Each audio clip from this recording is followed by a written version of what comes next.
Feeding the World the Ultimate Design Challenge. I love this title. I believe this is the Ultimate Design Challenge. It's something I've been thinking about for quite a while.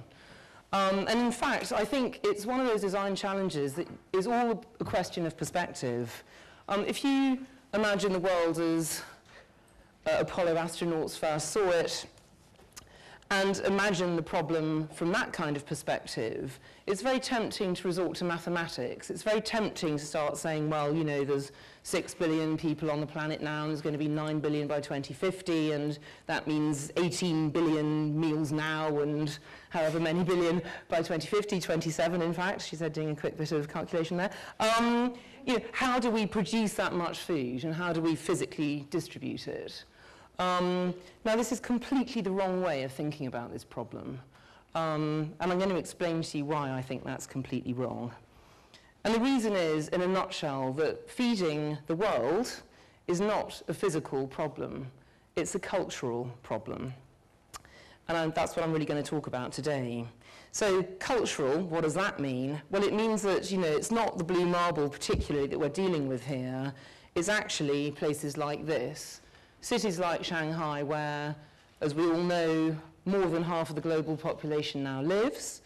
Cities could be arguably described as mankind's greatest cultural artifacts. They're the ultimate expression of human civilization.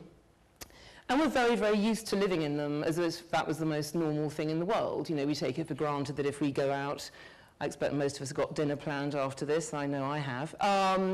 We're assuming that wherever we go for dinner, there's food going to be there. It's just going to have magically arrived somehow.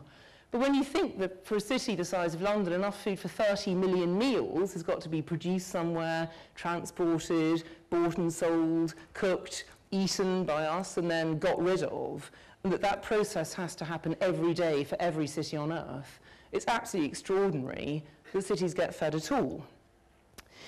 So I think there's an interesting perspective on this that we fail to see, really, that a city is an extraordinary thing to live in.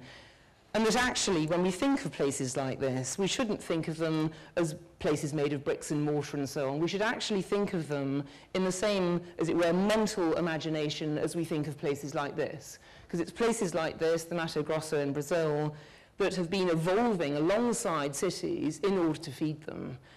So my argument is that it's the flip side of urbanity that's been really sort of left out of the agenda. And frankly, every time people talk about a food crisis, it's because we never, ever think about these kinds of spaces or see them when we think about cities, or indeed when we think about food.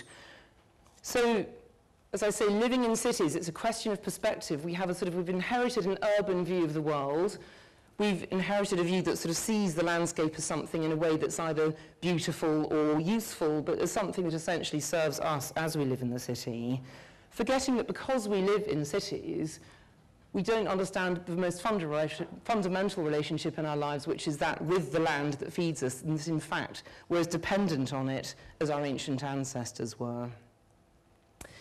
And there's another issue to do with culture and food, which is that people that live in cities eat differently from people that live in the countryside. I just got this rather mouth-watering slab of beef up to illustrate the particular change that happens when people move from the country to the city, is that they start to eat more meat.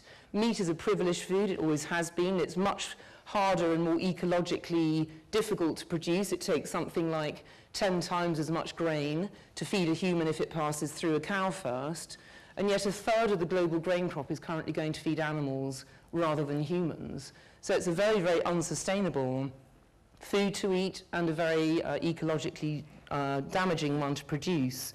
And in fact, the landscapes like the one I just showed you are precisely evolving in order to grow grain to feed animals rather than humans.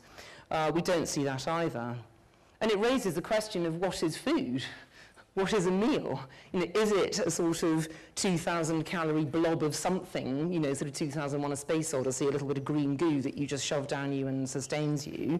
Or is it something more? Is it something central to our lives, something that we value, that we cherish, that we think about really particularly?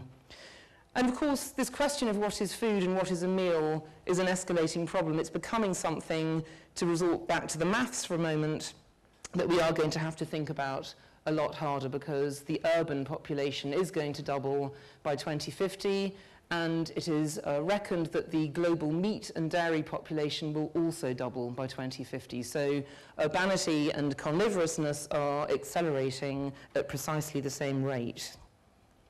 This is hugely damaging, as I was saying. I mean, here's a few statistics. I could have picked any other set of 5 statistics just to give you a flavour of what we're doing to the planet in order to feed, I would say, cities. I choose to sort of use cities in this context as a sort of entity in itself, cities and what they eat.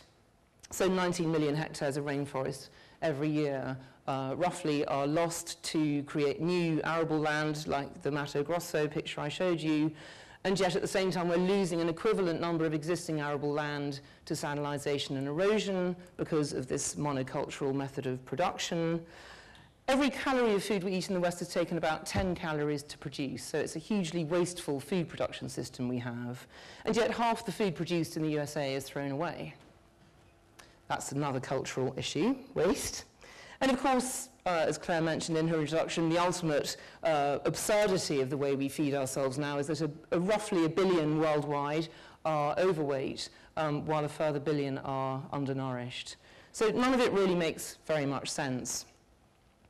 And the question is, how did we get to such a bizarre and wasteful system? And I always find when you've got a 20-minute talk, it helps to sort of span about 10,000 years of history. And in this case, I'm just going on a quick detour back to the beginning of this relationship between food and cities, which I believe is absolutely critical to the conversation we're having tonight. Because it was here in an area of the ancient Near East called the Fertile Crescent, because it was fertile and, as you can see, crescent-shaped, round about 10,000 years ago, that people began to experiment with a new source of food, which was not meat. Meat was what they had been eating, and it was when people began to experiment with eating grass seeds, and eventually, through a long process that I certainly haven't got time to go into, invented farming and then agriculture. And as they did that, they created for the first time a source of food that was large enough and static enough to allow them to build permanent settlements close to these sources of food, the fields, which gradually evolved into cities.